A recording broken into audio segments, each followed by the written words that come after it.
Assalamualaikum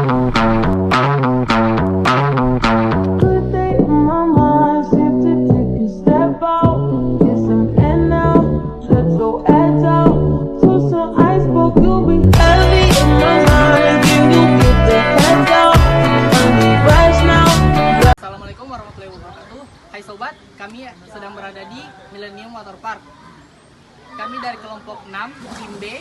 Saya Muhammad Rizal Nani. Saya Siti Septiani. Saya Daucia Forensik. Saya Nurul Hikmah.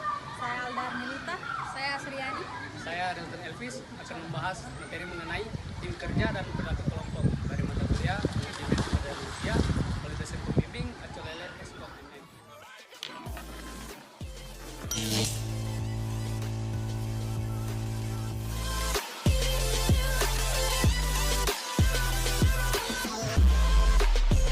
Assalamualaikum warahmatullahi wabarakatuh. Halo Sobat Amik, perkenalkan nama saya Nurul Hikmah dengan nomor stambuk 20212041. Di sini saya akan menjelaskan materi tentang definisi kelompok, individu dan kelompok. Individu berinteraksi dan saling tergantung dan juga saling bergabung untuk mencapai suatu sasaran. Sedangkan kelompok, dia berinteraksi membagikan informasi dan mengambil keputusan untuk membantu tiap anggotanya dalam bidang tanggung jawab. Sekian itu saja yang dapat saya jelaskan tentang definisi kelompok. Selanjutnya akan dilanjutkan oleh teman saya.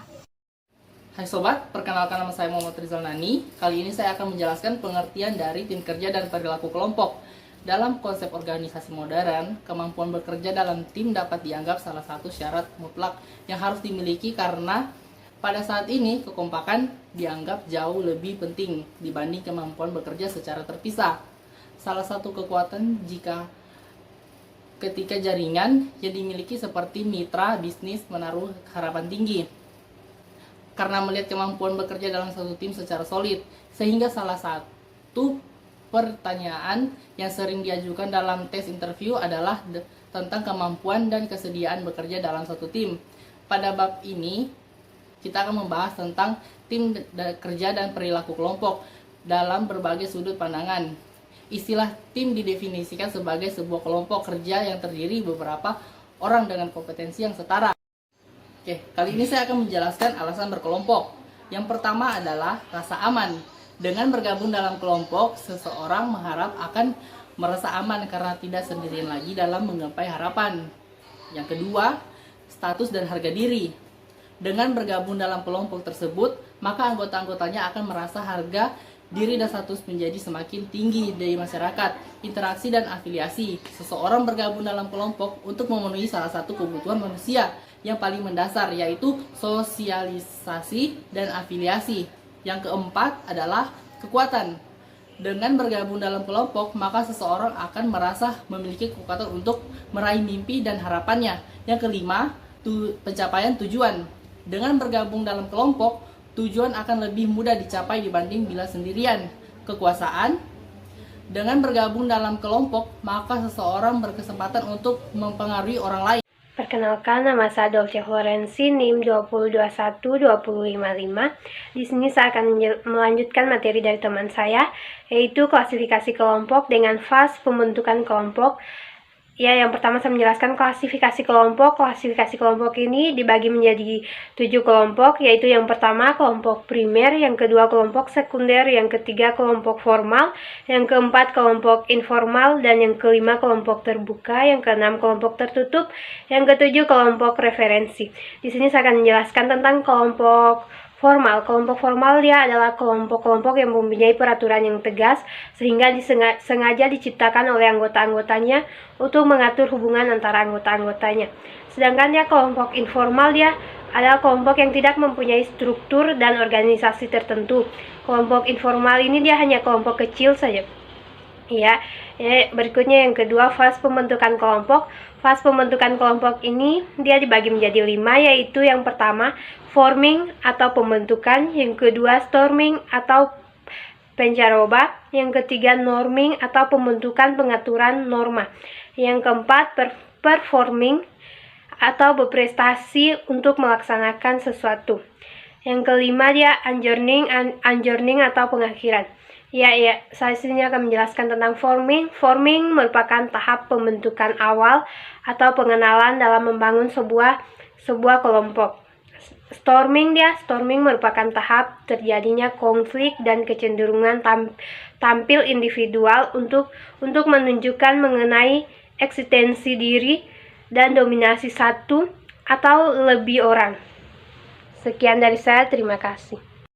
Assalamualaikum warahmatullahi wabarakatuh. Perkenalkan, nama saya Aldarnita. Saya dari kelas MIB dengan NIM 2021256. Di sini saya akan menjelaskan tentang karakteristik tim yang sukses. Ada beberapa karakteristik yang membuat tim menjadi sukses. Yang pertama itu mempunyai komitmen terhadap tujuan bersama.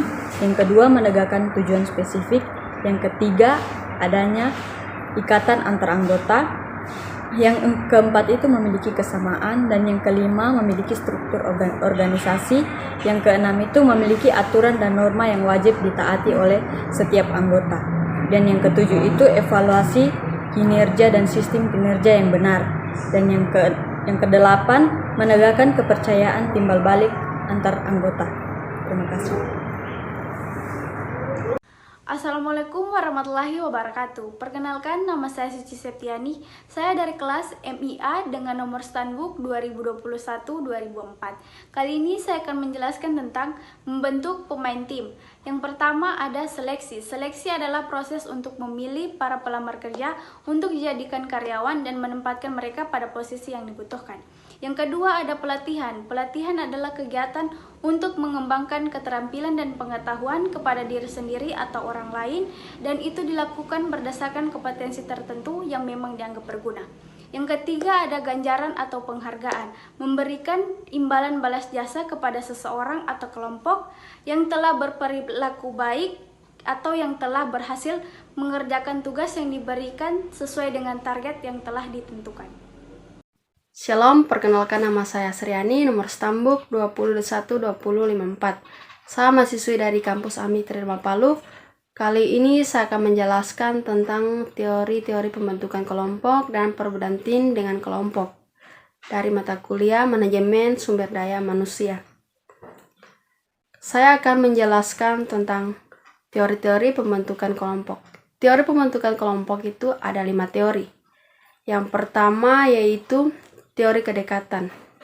Teori kedekatan yaitu seseorang yang berhubungan dengan yang lain disebabkan karena adanya pendekatan, ruang, dan daerahnya. Yang kedua yaitu teori interaksi, yaitu aktivitas interaksi antara individu dengan individu lain dan pendapat-pendapat yang melebih-lebihkan terhadap sesuatu. Yang ketiga yaitu teori keseimbangan, yaitu seseorang yang tertarik dengan yang lain berdasarkan atas kesamaan sikap dalam menanggapi suatu tujuan. Yang keempat yaitu teori pertukaran, yaitu teori kedekatan, teori interaksi, teori keseimbangan, semuanya memainkan peranan di dalam teori pertukaran ini. Dan yang kelima yaitu teori alasan partis, yaitu pendekatan pada motif atau penilaian maksud orang berkelompok mengacu kepada teori kebutuhan. Dan berikutnya yaitu perbedaan kelompok kerja dan tim kerja. Kelompok kerja yaitu berinteraksi untuk membagikan informasi dan mengambil putusan untuk membantu tiap anggota dalam bidang tanggung jawabnya, atau hanya sekedar sumbangan individual tanpa kesempatan koordinasi. Sedangkan tim kerja yaitu upaya individunya menghasilkan suatu kinerja yang lebih besar daripada jumlah dari masukan individunya. Koordinasinya maksimal atas sumbangan individual. Baik, sekian dari saya ucapkan terima kasih.